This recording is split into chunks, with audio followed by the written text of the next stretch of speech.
turahawe kaze mu kiganiro inyigisho za Bibiliya. Muri iki kiganiro tugenda turaba ibice by'ibyanditswe muri Bibiliya, ijambo ry'Imana, tukarimbura insiguro yavyo. Ni ikiganiro gitanga inyigisho z'ibyanditswe vyera mu kiringo c'imyaka 5. Inyuma y'icigwa turaguha inomero woturonderako mu gihe wogira ico ugomba guterera canke kubaza. Kaze rero twumvirize kandi twigishwe.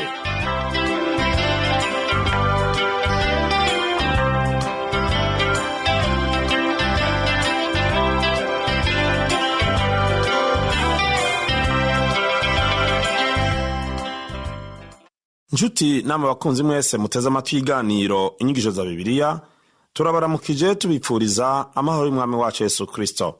Turabahaye kaze mu mwanya mwiza nk'uyu w'inyigisho za Bibiliya, tubamenyesha ko muri kumwe na Pastor Rudy Mazumutima ubategura kandi akabashikiriza ikiganiro inyigisho za Bibiliya.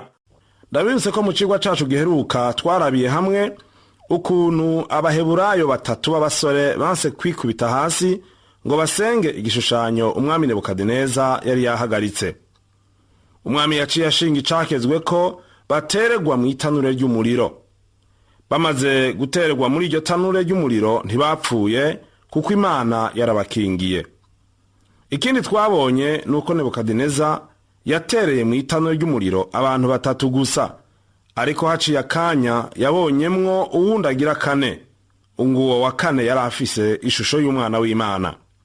Mu kurangiza twabonye ko Nebukadineza yashinze icagezwe c'uko abantu bose bakwiye kubaha Imana y'abaheburayo amaze kubona ubugene yari maze kubakiza mu itanure ry'umuriro. Nshuti yanje mukunzi uteze ugutwi inyigisho za Bibiliya, uyu munsi mu cigwa cacu tuza kurabira hamwe intahe ya Nebukadineza n'inzozi yagize z'igiti, hanyuma turaza kubona uko zisobanurwa nk'uko Daniyeli yabimusobanuriye mu majambo y'Imana dusoma uyu munsi mu gitabo ca Daniyeli igice ca 4 duhereye ku murongo wa mbere tuzagushikana ku murongo w'10. Ariko imbere yuko dusoma ayo majambo yose twumviriza abaririmbyi mu ndinbo yabo ikurikira. Transworld Radio, oh, Transworld Radio, Transworld Radio,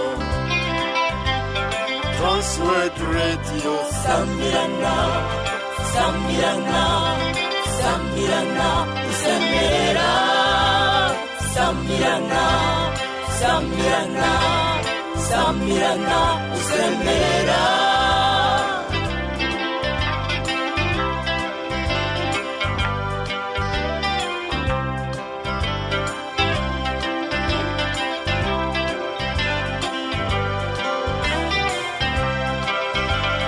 Samirana, Samirana, Samirana, usemerera Imana ihabwa icyubahiro. Samirana, Samirana, Samirana, usemerera Imana ihabwa icyubahiro.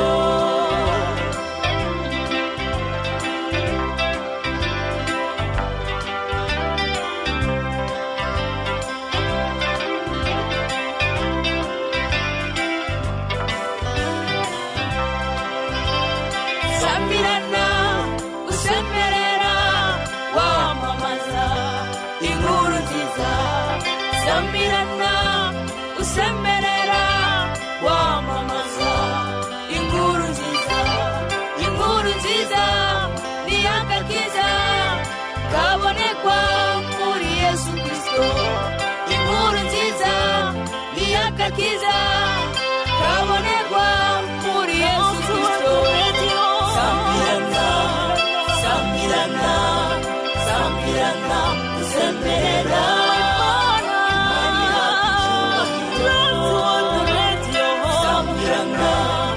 Samirana, Samirana, usemerera Imana ihabwa icyubahiro. Samirana, Samirana. Murakoze abaririmbyi, Yesu umwami w'abami abahezagire. Iki gihimba ca 4 twari tugiye gusoma kitubwira vyinshi kuri uyu mugabo Nebukadineza kuruta uko twamubonye mu bihimba birangiye ca mbere ca kabiri ca gatatu. Mu bisanzwe ikintu batanezererewe nuko Nebukadineza yari agwaye indwara yo mu mutwe, amaze kugira izi ndoto yabonetse nk'umuntu agwaye. Iki gihimba ni ibibabi ry'akahise kavuye mu bubiko bw'i Babuloni. Indwara ya Nebukadineza yagwaye ku bw'ibi yaciyemwo n'ikintu abarongozi benshi bo muri iyi si basa n'abagwaye. Turi mu gihe aho indwara zo mu mutwe zifata abantu ku bw'ibintu baciyemwo. Ku bw'ivyo usanga benshi badakomeye. Rimwe na rimwe ndibaza nti ninde akomeye mu mutwe muri iyi si iboneka nk'uko umenga abantu barasara. Umuhinga w'indwara zo mu mutwe azokubwira ko abantu bakomeye mu mutwe, ariko bake nibo badakomeye. Ingorane gusa nivyo baciyemwo. Ninde yovuga ngo urya ameze neza mu mutwe canke ntameze neza? Igihambaye n'uburyo benshi muri twebwe twifata. Ingeso ya benshi yitwa iyisanzwe. Igihe bakeya bagize ico bakora, ivyo ntibiba ari bisanzwe. None ninde mu isi azovuga ko ivyo abantu benshi bakora uyu munsi ari bisanzwe? Iki kibazo cozana ibihari vyinshi, ariko reka tukireke. Hari inkuru imwe y'umuntu yitwa Harmet yarungiswe mu gihugu ca Denmark no mu Bwongereza. Biyumvira ko yoba afise ingorane nto mu mutwe, kuko bavuga ko mu Bwongereza bose batari bakomeye mu mutwe. Hari inkuru kandi y'uwundi mugabo yari afise ingorane z'itiro mw'ijoro atashobora gusinzira, kuko yari afise icyiyumviro ko hari uwundi muntu yoba aryamye munsi y'igitanda ciwe. Uyo mugabo ntiyasinzira, kuko mw'ijoro yavyuka kenshi kuraba munsi y'igitanda ngo amenye ko ata muntu n'umwe ariyo. Hanyuma yagiye kuraba umuhinga mu ndwara zo mu mutwe kugira ngo amubwire iyo ngorane yari afise arabuka aje yomufasha. Wa muhinga nawe yamubwiye ati, urafise ingorane koko, kandi bizogorana kukugarukana ku buzima busanzwe, ariko turiyumvira ko hari ico twoshobora kugufasha no gukora. Bizofata amasaha arenga 10, kandi isaha yose uzoturiha amadolari 25 ku isaha yose bazoba bariko baramusuzuma kugira ngo agaruke mu buzima busanzwe. Wa mugabo avyumvise aca ataha agenda ariyumvira kuvyo bamubwiye, ariko ntiyagarutse. Haciye igihe atari gito, wa muhinga mu vy'indwara zo mu mutwe yahuye na wa mugabo, hanyuma mubaza igituma atagarutse. Nawe acaramwishura ko yakize afashijwe n'umugenzi wiwe w'umubaji yiganiye ingorane yiwe. Uwo mugenzi wiwe acamufasha gutora umuti w'iyo ngorane, kandi umuti wabaye uwo. Uwo mubaji yaragiye muhira h'uwo mushinga ntahe, araba igitanda ryamako, hanyuma acarahimbura amaguru y'ico gitanda gica gishika hasi. Ayahimbuye yaciye abwira uwo mugabo ati, ubu rero wa muntu wahora wibaza ko aja munsi y'igitanda ntashobora kujayo, uzoca usinzira amahoro. Nshuti yanje mukunzi wumviriza inyigisho za Bibiliya, benshi muri twebwe barashobora kugwara indwara zidasanzwe bene uko, ariko ni kubera iki? Ni kubera ivyo baciyemwo n'ivyo biyumvira. Nebukadineza yari afise ingorane ntoya, ariko ntiyari no kuko we yari y'ukuri. Yari afise rero ingorane ikomeye. Weho ingorane ufise ni ntoya. Reka rero twumve ubugene Nebukadineza amaze kubona Imana isumba vyose yashinze intahe igihe wa musavyi w'Imana Daniyeli yari amaze kumusobanurira indoto ziwe. Dusoma amajambo y'Imana mu gitabo ca Daniyeli igice ca 4 umurongo wa 1 gushika kuri 3. Haravuga ngo, jewe umwami Nebukadineza ndabandikiye moko n'amahanga n'abavuga indimi zitari zimwe mwese muri kwisi yose, amahoro agwire muri mwebwe. Mbonye ko ari vyiza guserura ibimenyetso n'ibitangaza Imana isumba vyose yankoreye. Ese ukuntu ibimenyetso vyayo ari bikomeye n'ibitangaza vyayo ari bihambaye. Ubwami bwayo n'ubwami butazoshira, kandi ingoma yayo izohangama uko ibihe kuranwa. Imana ishimwe. Iyi ni ntahe y'umwami Nebukadineza ihambaye, kandi yerekana ugutera imbere mu kwizera k'uyu mugabo. Twibuke ko mu gitabo ca Daniyeli igice ca 3 umurongo wa 29 yari yashinze icagezwe ko ata muntu n'umwe akwiye kuvuga nabi Imana y'Abayuda. Hano rero ariko arashingira intahe iyo Mana. Aho nyene mu gitabo ca Daniyeli 3:29 yashinze icagezwe, ariko hano naho yafashe ingingo. Ubwa mbere yaremejwe, hanyuma arahindukira. Nshuti yanje mukunzi wumviriza inyigisho za Bibiliya, ni wumva ijambo ry'Imana wemere, hanyuma uhindukire. Hariho Imana isumba byose, Imana Nebukadineza yashingiye intahe yuko ibimenyetso vyayo ari bikomeye hamwe n'ibitangaza vyayo. Uravye rero ingene ukumenya Imana kwa Nebukadineza kwagiye gukurikirana, iyi ntahe yiwe yategerezwa kuza mu mpera y'iki gihimba c'igitabo ca 4. Nebukadineza yarungitse ubutumwa bw'amahoro ku moko yose n'amahanga yose n'abavuga indimi zitari zimwe b'ubwami bwiwe aho yaganza. Aravuga ngo amahoro agwire muri mwebwe. Nebukadineza ntabwo yarazi amahoro mbere, ariko yabonye amaze kumenya Imana isumba byose. Ntavuga amahoro hagati y'amoko n'amahanga, kuko asanzwe afise ayo mahoro yari yararonse kubw'intwara miheto zihambaye ziwe bagwana bakatsinda ubwami bwinshi yari afise. Ariko yariko aravuga amahoro yo mu mutima. Ayo mahoro aza ku munyabyaha igihe amenye ko yemewe n'Imana, kandi igihe ari kumwe n'amahoro y'Imana. Uyu mugabo Nebukadineza rero umutima wiwe wasubijwe hamwe, nk'uko tuzobibona muri iki gihimba igice ca 4 tuzoshikara gusoma. Nebukadineza avuga kandi ati, ico Imana yo hejuru ikomeye yankoreye. Intahe yavuze ni vyamubayeko. Imana ntikiri Imana y'Abaheburayo batatu gusa, ariko ihindutse n'Imana y'umwami Nebukadineza uwahora asenga ibigirwamana. Nebukadineza yashingiye intahe kandi ibimenyetso vy'Imana, ibitangaza vyinshi, n'ingoma yiwe ngo itazohanguka, izokwamaho uko ibihe bikuranwa. Yamenye kandi yatahuye ko ubwami bw'Imana buri hejuru ya vyose. Amahoro Nebukadineza avuga hano ashobora kuza mu mutima w'umuntu igihe amenya Imana. Nshuti wanje mukunzi wumviriza inyigisho za Bibiliya, aya mahoro Nebukadineza avuga ashobora kuba mu mutima wawe, kuko amajambo dusoma mu cete candikiwe Abaroma 5:1 avuga ngo, none rero ko twatsindanishirijwe no kwizera dufise amahoro ku Mana kubw'umwami Yesu Kristo. Ayo na mahoro yabonetse kubw'amaraso yavuye ku musaraba i Golgota. Na mahoro ashobora kuza ku mutima w'umunyabyaha, kandi ivyo ubu birashoboka kubw'igihano Kristo yikoreye. Imana ni yacu, kandi ni Imana iri mu ruhande rwacu, ishobora kuduha amahoro. Uravye ingorane n'ubutame biri muri iyi si uyu munsi, uravye imitima ituntuye, ni kubera ikibazo c'icaha. Abantu bari bakeneye amahoro, ariko amahoro azoboneka gute icaha kitavuyeho? Bibiliya irashinga intahe ngo nta mahoro ku munyabyaha. Nshuti yanje mukunzi uteze amatwi inyigisho za Bibiliya, iri ni ijambo ry'Imana, urimenye. Ibintu ntibimeze neza uyu munsi. Umusore umwe yavuze ngo nta mahoro mfise, nta mahoro mfitanye n'abavyeyi banje, nta mahoro mfitanye n'abarimu banje, nta mahoro mfitanye n'uwari we wese. Birashoboka nawe uyu munsi kuvuga uko nta mahoro ufise ku bavyeyi, nta mahoro ufise ku bana bawe muvyeyi, nta mahoro ufise mu bo mukorana, nta mahoro ufise kubo mubana.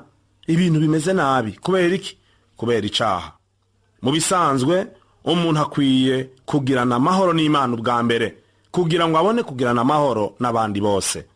Igihe hari amahoro mu mutima w'umuntu, haca haba amahoro no mu bantu babanye bamukikije. Yamara bitabaye gutyo, nta mahoro ashobora kuboneka. Imana igufashe. Ndizera ko vyinshi twita ingorane n'ubumuga bwo mu mutwe uyu munsi bishobora gukizwa no kuzana ubutumwa bwiza no kumenya Imana ku bantu bababazwa. Niyumvira ko bibabaje ko hashinze ibitaro byo kwakira imbabare zo mu ntambara y'iki gihugu dufise. Izo mbabare zirasuzumwa, zigapimwa kugira ngo barabe ko hari ico bozifasha, ariko abenshi ntaco bafashwa kandi bamererwa nabi. Ntibari bakeneye imfashanyo nyinshi y'ingorane y'ivyo mu mutwe. Ibintu byose mw'isi birigishwa mu mashure yacu uretse ijambo ry'Imana gusa. Rero abantu iyo bari bigishije ijambo ry'Imana, ingorane zobaye nke. Ijambo ry'Imana niryo rishobora kuzana amahoro mu mutima w'umuntu. Iyi ni ingorane Nebukadineza yari afise, ariko yagiranye n'Imana amahoro, kandi Imana yamuhaye amahoro. Ubu Imana yaramaze gutanga amahoro, irakurindiriye wewe ngo iguhe ayo mahoro mu mutima wawe, uko ubugingo bwawe buzoba buyemeye. Umaze kugirana amahoro n'Imana, ntukeneye kumara umwanya munini wicaye imbere y'umuhinga w'ingorane zo mu mutwe ngo agufashe, ahubwo uzoba umaze gukira kandi uzoboneka umukristo akayangana. Reka ubu naho turabire hamwe inzozi z'igiti Nebukadineza yagize. Tubona ibimenyetso vya Nebukadineza vy'ingorane ziwe zo mu mutwe mu murongo wa 4 w'iki gice ca 4 igitabo ca Daniyeli. Haravuga ngo, jewe Nebukadineza nari ngaho ngazagaza mu nzu yanje, ndibamye mu nzu y'ubwami. Hano tubona aya majambo ngo jewe, irindi jambo rivuga ngo yanje, akoreshwa kandi cyane muri uyu murongo umwe. Aya majambo uyabona nk'ibihe bitatu mu murongo wose, kuva ku murongo wa 4 kugeza ku murongo w'10 iki gitabo ca Daniyeli gice ca 4. Nebukadineza yarageze aho yiyumvira icari bukore, kandi biboneka yuko yarageze mu gihe kibi. Eka na Yobu nawe yarageze guca mu ngorane nk'iyi y'ingorane yo kwiyumvira icari bukore. Dusomye umurongo wa 5 w'iki gice ca 4 haravuga ngo, ndota inzozi zintera ubwoba, ivyiyumviro nagize ndi kukigwa bo n'ivyo nerekewe mu mutwe bimpagarika umutima. Nta kindi tubona atari aya majambo ngo jewe, ikindi naco ngo gwanje. Niyo majambo ari muri uyu murongo. Kandi dusomye ku murongo wa 6 ku 9 muri ico gitabo nyene ca Daniyeli gice ca 4 haravuga ngo, kubw'ivyo mpamagaza abanyabwenge bose b'i Babuloni kugira ngo bamenyeshe izo nzozi uko zisobanurwa. Abanyamareba n'abapfumu n'abakarudaya n'abakamenyi bararenguka, mbarotorera izo nzozi, ariko ntibamenyesha uko zisobanurwa. Ariko ubuheruka hinjira Daniyeli, ari we Beruteshaza nk'uko yitiriwe izina ry'Imana yanje, niwe arimo impwemu z'Imana zera. Ndamurotorera inzozi zanje, ntiyewe Beruteshaza umukuru w'abanyamareba, ko nzi ko impwemu z'Imana zera ziba muri wewe, kandi ko atabanga rikunanira. Enda mbarira ivyo neretswe mu nzozi zanje ivyo ari vyo nuko bisobanurwa. Abanyabwenge basubiye guhamagagwa n'umwami, ariko ntibashoboye kumuha insobanuro y'inzozi ziwe. Imana niyo yamuhaye izi nzozi zose, kandi Imana yonyene niyo yari ibishoboye gutanga insobanuro yazo. Mu nyuma hahamagawe Daniyeli, umukozi w'Imana, uwavugishwa n'Imana. Nebukadineza yamenye ko Daniyeli yari umuntu yuzuye mpwemu, kandi insobanuro y'izo nzozi ko yazihabwa n'Imana. Nebukadineza avuga inzozi yarose. Niyumvira ko umuryango wiwe wavuga ko afise ingorane z'indwara zo mu mutwe. Ntibabivuze cane, ariko abakunzi biwe barabimenye. Nizera ko abahinga mu vy'indwara zo mu mutwe bari kuvuga ko agwaye indwara y'ikigumbagumba yo mu mutwe. Nebukadineza yari yataye ubwenge, yari ameze nk'umwana, yari yahindutse nk'ikijuju. Kandi Nebukadineza yari asigaye asinzira kumbure, ariko aragendagenda, kandi yaribagira cane kubera ivyumviro vyinshi. Umuhinga umwe rero mu vy'akahise yatubwiye ko abarongozi benshi b'ibihugu bagwara indwara yo kutamera neza mu mutwe kubera ivyo baciyemo. Akarorero ngo witwa Antiochus Epifane, witwa Karoli wa gatandatu wo mu Bufaransa, witwa Christian w'indwi wo muri Danemark, George wa gatatu w'Ubwongereza, Otto w'i Bavaria, Alexandre Mukuru, Julius Kaisari na Napoleon. Abo bose bagiye bagira ingorane z'ivyago nk'ibi vya Nebukadineza kubera ivyo babamwo. izi ngorane zo mu mutwe zarabaye n'Isipaniya, mu muryango w'abami, no mu Burusiya, eka mbere no mu Bwongereza. Uwitwa Hari wa kane w'Ubwongereza nawe yagize ingorane nk'iyo, na Hitler yagize ingorane nk'iyo nyene. Nebukadineza Bibiliya ivuga ngo niwe yari umutwe w'izahabu, yari yatagaje ubwenge amera nk'umusazi. Ivyo yakora yabikora nk'utagira ubwenge. Intumbero rero nkuru y'iki gihimba, igitabo ca Daniyeli igice ca 4, iboneka mu murongo wa 17, kandi ningirakamaro kuwihweza uyu murongo. Dusomye amajambo y'Imana ari mu gitabo ca Daniyeli igice ca 4 ku murongo wa 17, aravuga ngo ubwo rubanza rwaciwe n'abashibamyi, ariko nyene rwashinzwe n'ijambo ry'abera, kugira ngo abakiriho bamenye kwisumba byose ariyo iganza ubwami bw'abantu, kandi kwibugabira uwigomba wese, ikabwimikamwo nyarucari hanyuma ya bose. Imana ishimwe. Ngo bamenye ko Imana isumba byose ari iganza ubwami bw'abantu. Nshuti yanje mukunzi, wahawe kuganza. Imana iguhe gutahura ko kuganza kose kuva ku Mana, kandi abantu bose ko bazoganza bakaganza mu buryo Imana idashima. Hariho urubanza rwaciwe n'abashibamyi, ariko nyene rwashinzwe n'ijambo ry'abera, bazocirirwa urubanza rukomeye. Nuko rero Imana igufashe mu buryo bwose Imana yaguhaye kuganza. Wowe buganza bakeya canke benshi, wowe buganza bahambaye canke aboroshe, wowe buganza bize canke abatize, wowe buganza batunzi canke abadatunze, ukwiye kumenya ko hari Imana isumba byose iganza ubwami bw'abantu. Nukuvuga ngo iganza intwaro izarizo zose z'abantu. Imana rero ivuga ko yimika abanyarucari, ishobora kwimika yitwa ko bagayitse, kandi nawe ko yaguhaye rero kuganza ntiwishire hejuru y'abandi. Umenye ko ubwami bwawe Imana ishobora kubukwaka ikabuha uwundi. Mu yandi majambo rero, Imana iduha abarongozi bakenewe kandi baba bakwiye, kuko ukuganza kose kuva ku Mana. Hari abami benshi bama bitwaza inkoni y'Imana yakuye ku butegetsi. Imana ivuga ko ishira hejuru abanyarucari ku bwami bwayo. Haciye hafi nk'imyaka 2500 vy'akahise kuva umwami Nebukadineza yerekanye ukukuri kw'isi yose yuko Imana yonyene iri mw'ijuru isumba byose ariyo iganza abami, kandi inganji yayo ntizohangura uko ibihe bizogenda bikuranwa. Nshuti yanje mugenzi wumviriza inyigisho za Bibiliya, menya ko Imana ihambaye kandi irateye ubwoba. Reka dushikare gusoma muri iki gitabo ca Daniyeli. Dusome igice ca 4 umurongo w'10, haravuga ngo ivyo nerekewe mu mutwe ndi kukigwa n'ibi. Nagize ntya mbona igiti c'inganzamarumbu gihambaye mw'isi. Nebukadineza yarose inzozi z'igiti c'inganzamarumbu, kubera ko atamenye insobanuro y'izo nzozi, yatumye ko umusavyi w'Imana Daniyeli ngo amubwire ingene zisobanurwa. Izi sobanuro tuzoshishikara kuzibona.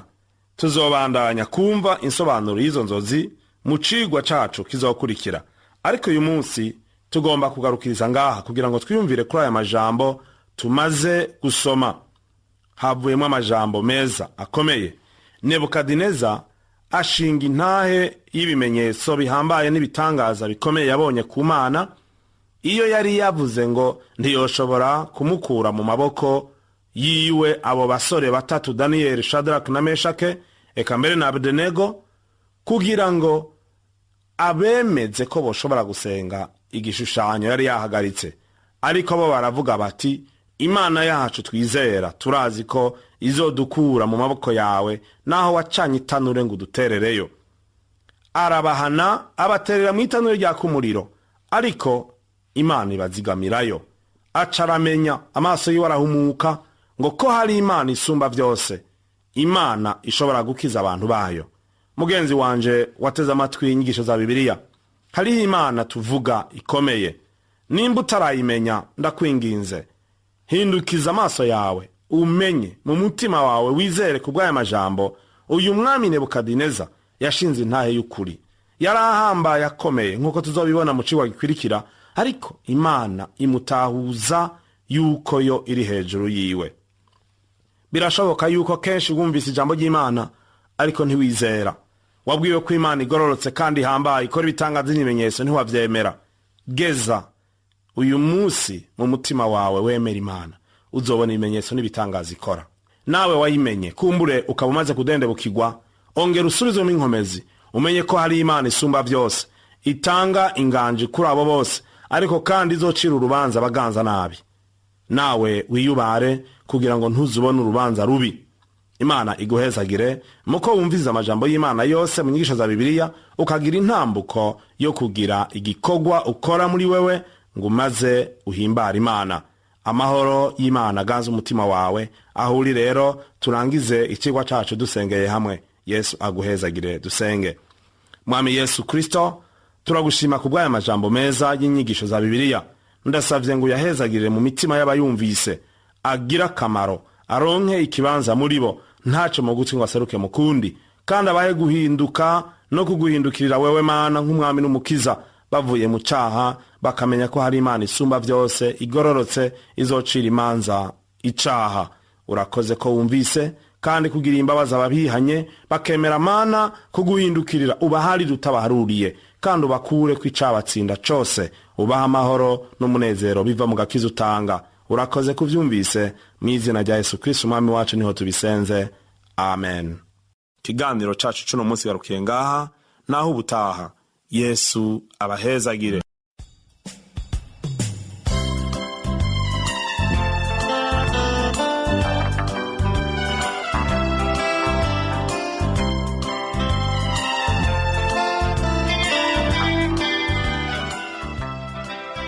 Wakoze kumviriza icigwa c'ijambo ry'Imana c'uyu munsi. Ushobora kumviriza n'ibindi biganiro by'izi nyigisho za Bibiliya canke ukabikwega ku rubuga rwa interinete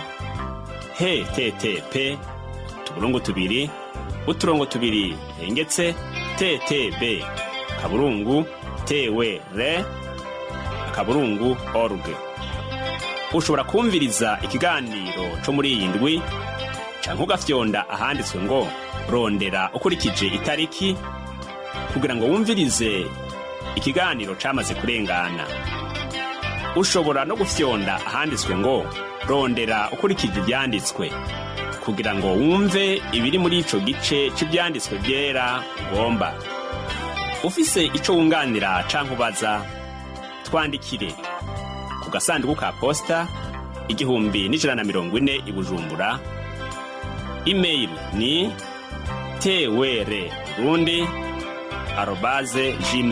twr@gmail.com. Ushobora no kutwakura kuri iyi telefone yo mu biro. Inomero ni 22 24 26 57 mu masaha y'akazi, canke kuri telefone ngendanwa. Inimero ni 79 741 993, canke udusanga aho dukorera i Bujumbura kwibarabara ryitiriwe Ubufaransa, hambavu y'ishengero Anglikane ariryo Katedrale Sainte Trinité. Imana iguhezagire ko watwumvirije kandi gufashe gutahura neza iri jambo ryayo.